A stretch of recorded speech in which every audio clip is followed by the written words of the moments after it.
Minnetonka, I'm David Law, Superintendent of Minnetonka Schools. Thank you for joining us for this episode of our district podcast, Ahoy, Minnetonka. Continuing on with our back to school mini episodes, for this segment, we'll be talking with two of our assistant principals at Minnetonka High School. Back to school is just days away, and I know families and students are both anxious and excited about the start of the school year.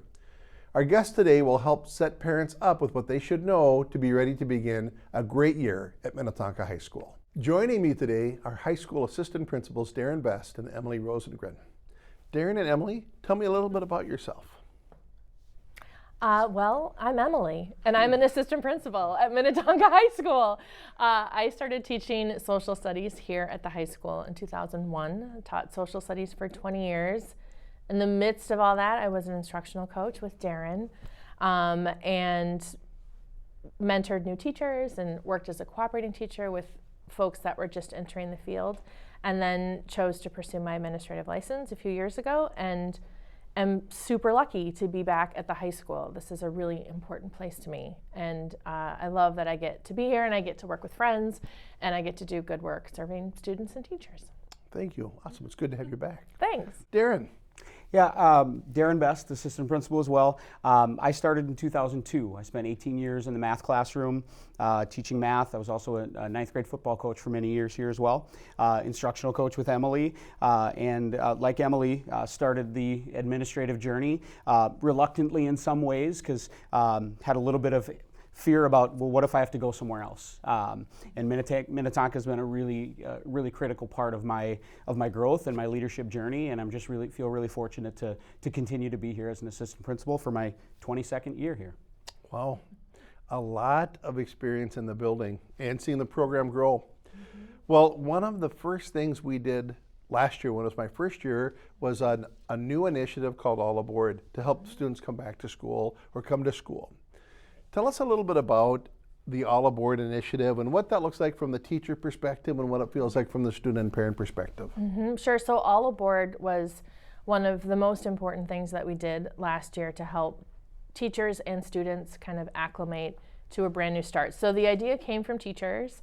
They created modules that teachers would run through with their students in the classroom, so that no matter which classroom a student was in, they were getting a similar message about the things that are on kids' minds that can create a lot of noise for them and make it hard for them to settle in and do the learning. So they were topics that were really aimed at, transitioning from summer to fall and getting organized and planning and using technology the way that we need to.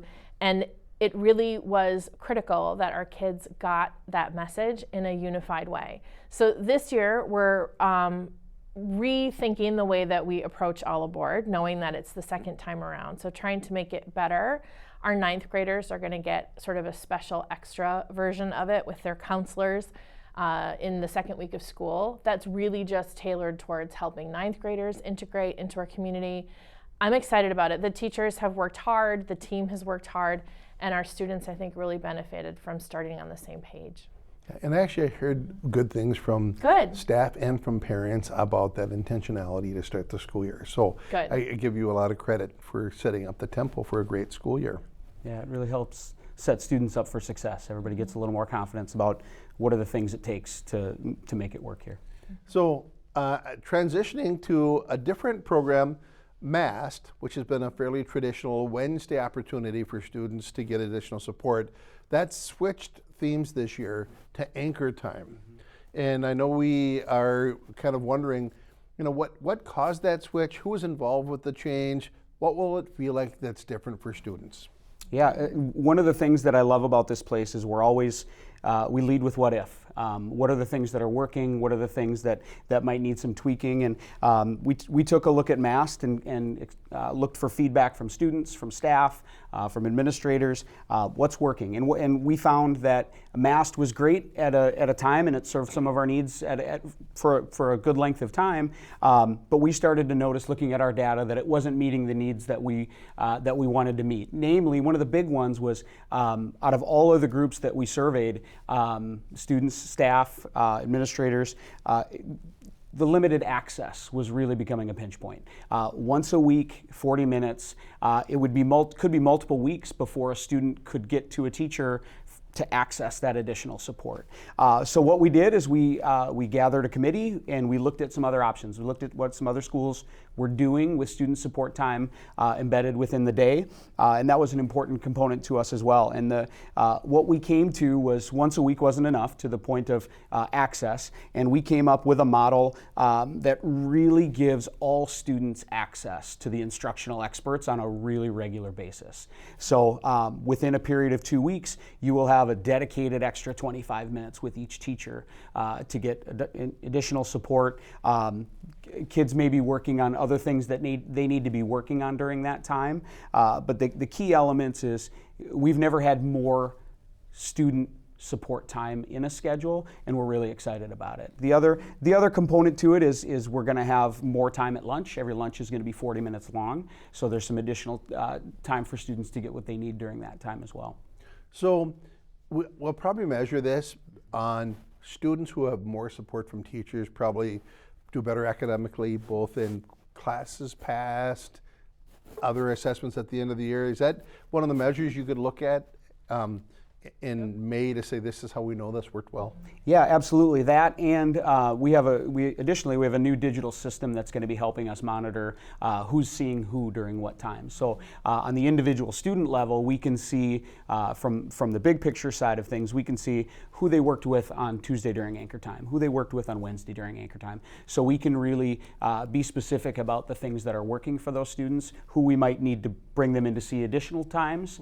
Mm-hmm. And yes, big picture, obviously we're looking at course completion and passing rates are a really important component of success for us. We hope that this change is going to be a significant benefit to students, most of all. Yeah. Awesome. So I'm just going to put a little plug in something, Darren, that I know you work on. Kids get schedules, and those schedules, feel like you worked on them last week and they're here next week, but I know for a fact the first time that we talked about how many sections of each class went back in January. How long does the schedule building process take from student enrollment until schedules delivered? Yeah, it starts in October with our communication around registration. We're a school of opportunities, and there are so many things that kids can engage in and find their passion in, and we work really intentionally about what are the messages that we're going to send to students and to families about how can you find your passion here? What might you try? And then it goes from there to the registration process, and then we take every student request and we build a schedule around those requests to try to give every kid every opportunity that they asked for. And it's a really involved process. It takes a lot of person power, and I'm really proud of our staff and the support people that help make it happen, from communications to our registrar, to all of our program leads that make it all happen as well as we can for kids. Yeah, and I know that counselors have returned, and over the summer some students have moved out and a lot of students have moved in, so this week is busy getting schedules for all those students ahead of time too. So it isn't just building the schedule. Just for the public's interest, how many distinct classes do we offer? Ballpark, give or take 10. I don't even know if I have an answer to that question in this moment, but it's hundreds. I mean, we have hundreds of opportunities. Yeah. In a variety of areas. Sure. We've just got a lot of really exciting programs, and we're always looking for new courses too. We've got a guitar ensemble course this year. AP Pre-Calculus is new. There's a few other new courses in areas. I could count the number of new courses, and that's a big number. I don't think I could count the total number of courses. Well, talking about courses and change, the new Vantage and Momentum building opens up in January. That's going to pull students back from the Baker Road campus across 494, from across Highway 7. What's going to be in that building? What are some of the logistics? What should students expect with that new building? Can you talk through that? Yeah. I think it's going to be great that the Vantage and Momentum kids are going to be together kind of in one place, and that we've found a spot, thanks to the community, to create a space for them to all learn together. I think that's going to help a lot. Our sort of new program that we're adding to our School of Opportunities is aviation. We have 10 sections just of aviation this year, and that is a class that's accessible to 9th through 12th graders. So a really cool opportunity for kids in a variety of grades to access something that is really tough to get prior, to graduating high school. And the idea that this program will equip our students to go out and engage in meaningful work and to help fill the pilot shortage, just like all of our programs do, giving kids and equipping kids with skills that they can go and turn into a career. And to be able to identify some of those talents in yourself as a high school student and capitalize on them so quickly, I think is one of the things that really makes both Vantage and Momentum just really powerful experiences for kids. Yeah, I'm excited for it to open, and I'm excited for our kids to be in that same campus too. Yeah. That's great. At the high school, the Momentum programs in construction and automotive, they'll stay here. Right, that's true. Yeah, that's true. Just as I was thinking through, almost everything is moving over there. Yes. And our introductory aviation courses will be here as well to start. Right. And as we continue to build that program, that aviation will be moving over into the new building. And for transportation, kids will come here and get shuttled over. Yeah, logistically, that's one of the nice things about the location of the new building is the proximity of it. It's right across the street. So transportation will all come to the high school and then over to the new building. It minimizes some travel time. The Baker Road building it's a lovely facility, but it's a little bit of a drive, and you got to navigate Highway 7. So that proximity is really going to be able to allow us to optimize the class time while minimizing the transportation over there. But yeah, students will be riding a shuttle, which is another great opportunity to build community with their peers. Nice. Well, one of the things last year that I was amazed about was homecoming, which is just a few weeks away. And granted, that small town feel, the parade in Excelsior is very fun. But what stood out to me was the 100 floats of different activities. It seems like there's a lot of ways for kids to get involved here.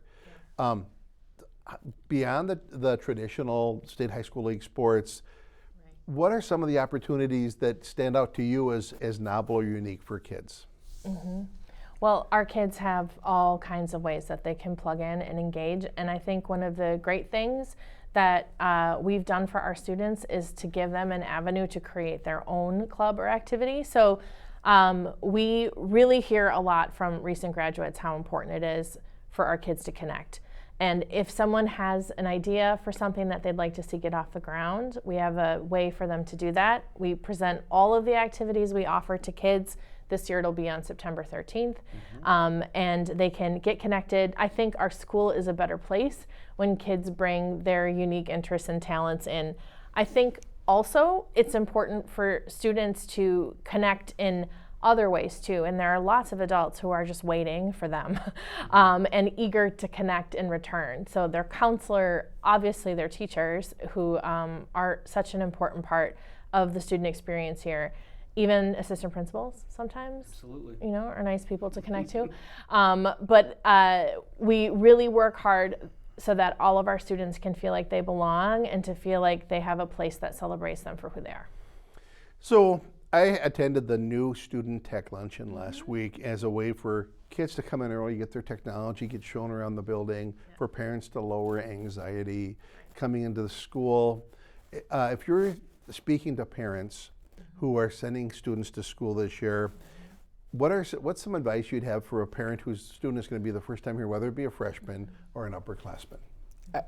I love the fact that we're a relationships-based building, and I know schools should be that way, but we really live it, and we've got an amazing staff that's here to help, and everybody wants your kid to be successful. So when you walk through that door, everybody's cheering for that 9th grader to come in and have a great first day. We've got First Mates, which is an intentional connection with the senior leader. Got two senior leaders throughout every 20-25 9th graders incoming, but it's a really important system that they have upperclassmen to be able to connect with, build a relationship. Hey, what questions you got? How can I help?